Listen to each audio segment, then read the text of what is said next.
आज के इस वीडियो में हमने 40 महत्वपूर्ण प्रश्न कवर किए हैं और लास्ट में एक प्रश्न आप सभी लोगों से पूछा है जिसका उत्तर आपको कमेंट करके बताना है।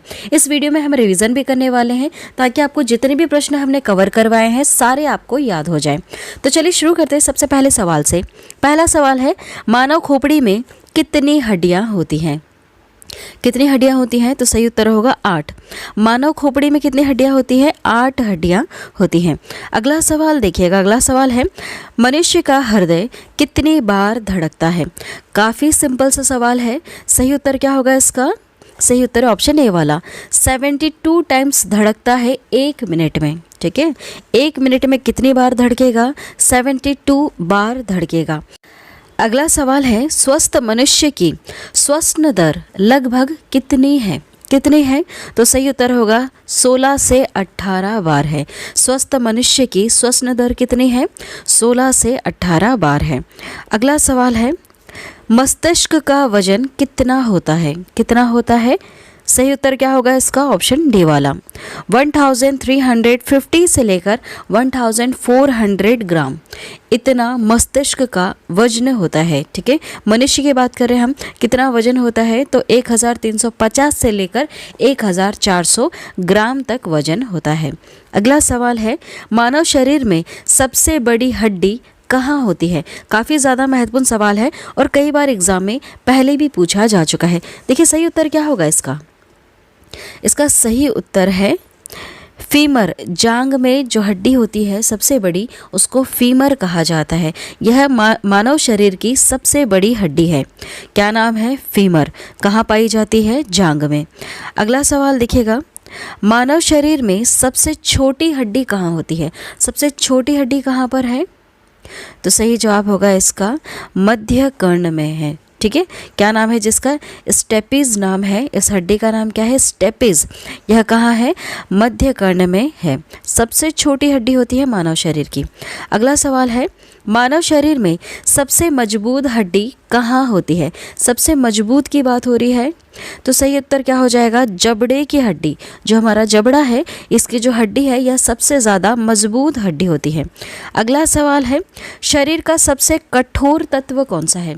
सबसे कठोर तत्व की बात हो रही है, तो सही जवाब होगा एनामेल। एनामेल सबसे कठोर तत्व है। अगला सवाल है, मनुष्य के सौंदर्य का अध्ययन क्या कहलाता है? बहुत सारे अध्ययनों का अलग अलग नाम है, तो मनुष्य के सौंदर्य का अध्ययन क्या कहलाता है? सही जवाब क्या होगा इसमें से? सही जवाब है ऑप्शन सी वाला, कैलोलॉजी। नाम है कैलोलॉजी। यह मनुष्य के सौंदर्य का अध्ययन कहलाता है, कैलोलॉजी। अगला सवाल है, सामान्य मनुष्य का रक्तचाप कितना होता है? यह सवाल काफ़ी ज़्यादा महत्वपूर्ण है। सही उत्तर क्या होगा इसका? ऑप्शन सी वाला, 120/80 मिलीमीटर। सामान्य मनुष्य का रक्तचाप कितना होना चाहिए? 120/80 मिलीमीटर। अगला सवाल है, शरीर में रक्त परिभ्रमण में कितना समय लगता है? कितना समय लगता है? तो सही उत्तर होगा 23 सेकंड्स लगते हैं। शरीर में रक्त परिभ्रमण करने में कितना समय लगता है? 23 सेकंड लगता है। ठीक है, अगला सवाल देखिएगा, मानव शरीर में जल की मात्रा कितनी होती है? कितनी होती है? तो सही उत्तर होगा इसका ऑप्शन ए वाला, 65 से लेकर 80% मानव शरीर में जल की मात्रा होती है। याद रखिएगा, यह सवाल भी कई बार एग्जाम में पूछा जा चुका है कि मानव शरीर में जल की मात्रा कितनी होती है? कितनी होती है? सही उत्तर हो जाएगा 65 से लेकर 80% तक होती है। अगला सवाल है, रक्त की मात्रा शरीर के भार का कितना प्रतिशत होता है? कुछ इस तरह से सवाल पूछा है आपसे कि रक्त की जो मात्रा है यह शरीर के भार का कितना प्रतिशत होता है? सही उत्तर क्या हो जाएगा इसका? इसका सही उत्तर है 7% होता है। कितना होता है? 7% होता है। अगला सवाल है, मनुष्य में रक्त की मात्रा कितनी होती है? उसके शरीर में रक्त की मात्रा कितनी होती है? तो 5 से लेकर 6 लीटर तक होती है। ठीक, अगला सवाल है, मानव रक्त क्षारीय का पीएच मान कितना होता है? कितना होता है? याद रखिएगा, सही उत्तर है इसका 7.4 पीएच मान होता है। मानव रक्त का पीएच मान कितना है? 7.4 है। अगला सवाल देखिएगा, रक्त को शुद्ध करने वाला अंग कौन सा है? रक्त को शुद्ध कौन करता है? तो सही उत्तर होगा इसका किडनी। किडनी शुद्ध करती है रक्त को। ठीक है, अगला सवाल है, लाल रक्त का कण का जीवन काल कितने दिन का होता है? जो रेड ब्लड सेल होते हैं उसका जीवन काल कितने दिन का होता है? सही उत्तर क्या होगा इसका? इसका सही उत्तर है 20 से लेकर 120 दिन तक लाल रक्त का कण जीवित रहता है। ठीक है, कितने से कितने दिन तक? 20 से लेकर 120 दिन तक लाल रक्त का कण जीवित रहता है। ठीक है, इसका जीवन काल कितना है? 20 से लेकर 120 दिन। याद रखिएगा, महत्वपूर्ण सवाल है। अगला सवाल है, श्वेत रक्त कण का जीवन काल कितने दिन का होता है? वाइट ब्लड सेल जो होते हैं इसका जीवन काल कितने दिन का होता है? तो 2 से लेकर 4 दिन का होता है।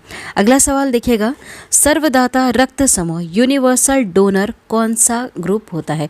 कौन सा ऐसा ब्लड ग्रुप वाला व्यक्ति है जो अपना ब्लड हर किसी को दे सकता है? तो ओ वाले व्यक्ति जो है, जिसका जो ब्लड ग्रुप है ओ पॉजिटिव है या फिर ओ है, वह व्यक्ति अपना जो ब्लड है वह किसी को भी दे सकता है, किसी भी ज़रूरतमंद इंसान को दे सकता है।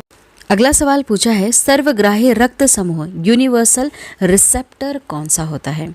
कौन सा होता है ऐसा ब्लड ग्रुप जो हर किसी ब्लड को एक्सेप्ट कर ले? ऐसा व्यक्ति जिसका ब्लड ग्रुप अगर AB है तो वह व्यक्ति किसी भी ब्लड को ग्रुप वाले व्यक्ति का ब्लड अपने में एक्सेप्ट कर सकता है। मतलब अगर उसको कोई प्रॉब्लम हो गई, एक्सीडेंट वगैरह हो गया, AB वाले ब्लड ग्रुप व्यक्ति को उसको ब्लड की ज़रूरत है, तो ज़रूरी नहीं है सिर्फ उसको AB दोगे तभी चलेगा, उसे आप कोई सा भी ब्लड दे सकते हैं जीवित रखने के लिए। ठीक है, समझ में आ रहा है आपको? चलिए अगला सवाल है, भोजन का पाचन क्रिया कहाँ से प्रारंभ होता है? कहाँ से प्रारंभ हो जाता है?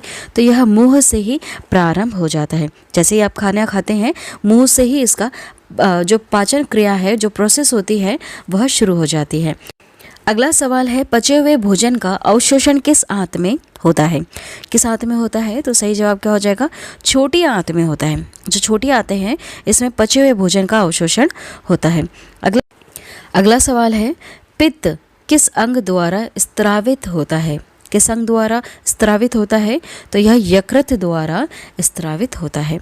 अगला सवाल देखिएगा, अगला सवाल है, शरीर की सबसे बड़ी ग्रंथि का नाम बताइए। सबसे बड़ी ग्रंथि का नाम क्या है?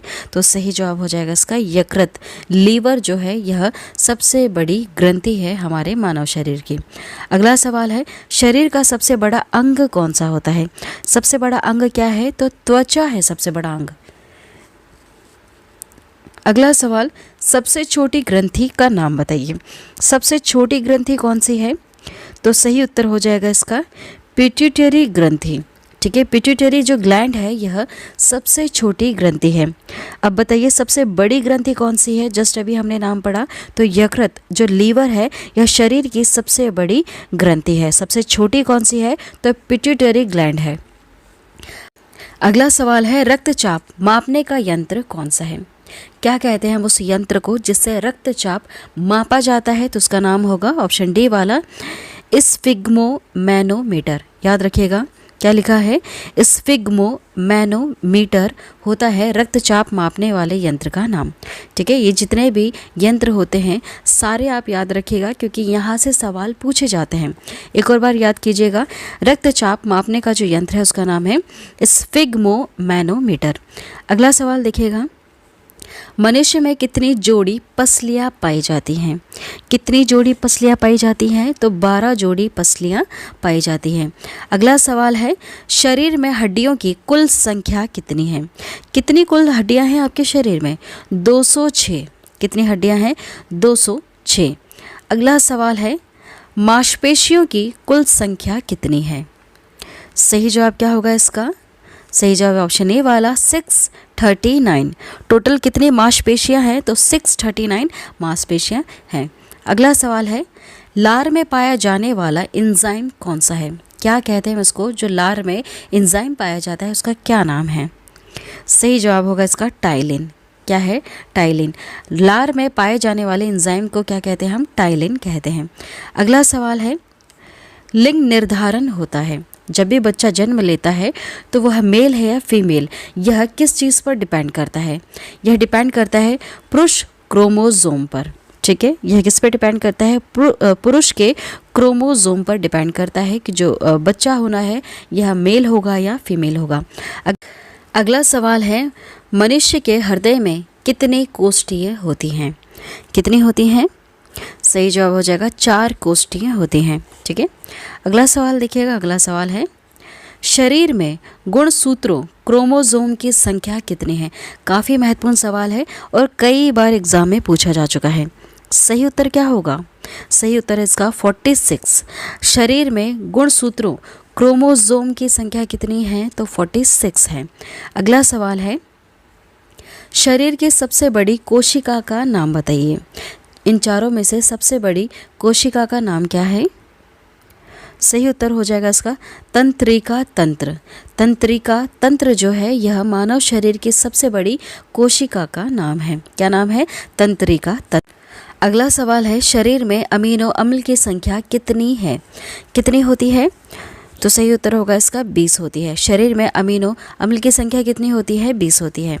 अगला सवाल देखिएगा, शरीर में प्रतिदिन लगभग कितना मूत्र बनता है? कितना बनता है?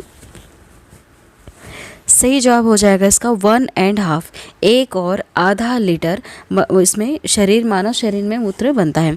अगला सवाल देखिएगा। अगला सवाल है, मूत्र किस कारण दुर्गंध देता है? यह सवाल कई बार एग्जाम में पूछा जा चुका है। सही जवाब क्या हो जाएगा इसका? सही जवाब है यूरिया के कारण। मूत्र किस कारण दुर्गंध देता है? तो यूरिया के कारण दुर्गंध देता है। अगला सवाल है, मानव मूत्र अम्लीय का पीएच मान कितना है? सही जवाब क्या हो जाएगा इसका?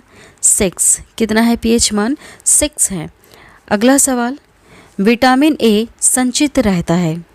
किसमें संचित रहता है? यकृत में संचित रहता है। अगला सवाल है, शरीर का सामान्य तापमान कितना होता है? काफ़ी महत्वपूर्ण सवाल है और कई बार एग्जाम में पूछा जा चुका है। सही उत्तर क्या हो जाएगा इसका? ऑप्शन ए वाला। देखिए, कितना सामान्य तापमान होता है मानव शरीर का? तो 98.6 फ़ारेनहाइट होता है, या फिर आप कह सकते हैं 37 डिग्री सेल्सियस, या फिर आप कह सकते हैं 310 के मानव शरीर का सामान्य तापमान होता है। ठीक है, यह तीनों चीज़ें बिल्कुल सही है। अगर आपको ऑप्शन में से इन तीनों में से कुछ भी एक दिया जाए या फिर ये तीनों चीज़ें दी जाए तो इन पर टिक लगाइएगा। ठीक है, मानव शरीर का सामान्य तापमान कितना होता है? 98.6 फ़ारेनहाइट और 37 डिग्री सेल्सियस या फिर 310 के होता है। अगला सवाल है, शरीर में टीबिया नामक हड्डी कहाँ पाई जाती है? कहाँ पर पाई जाती है? तो सही उत्तर हो जाएगा इसका पैर में पाई जाती है। ठीक है, टीबिया नामक हड्डी कहाँ पाई जाती है? पैर में पाई जाती है। अगला सवाल, शरीर में ऊतकों का निर्माण किसके द्वारा होता है या फिर किससे होता है? तो सही उत्तर हो जाएगा प्रोटीन से होता है। शरीर में ऊतकों का निर्माण किससे होता है? प्रोटीन से होता है। अगला सवाल है, मस्तिष्क का बड़ा भाग क्या कहलाता है? यह सवाल कई बार एग्जाम में पूछा जा चुका है। सही उत्तर क्या होगा इसका? ऑप्शन डी वाला, प्रमस्तिष्क। इसे हम इंग्लिश में सेरेब्रम कहते हैं। ठीक है, जो प्रमस्तिष्क है सेरेब्रम, यह मस्तिष्क का सबसे बड़ा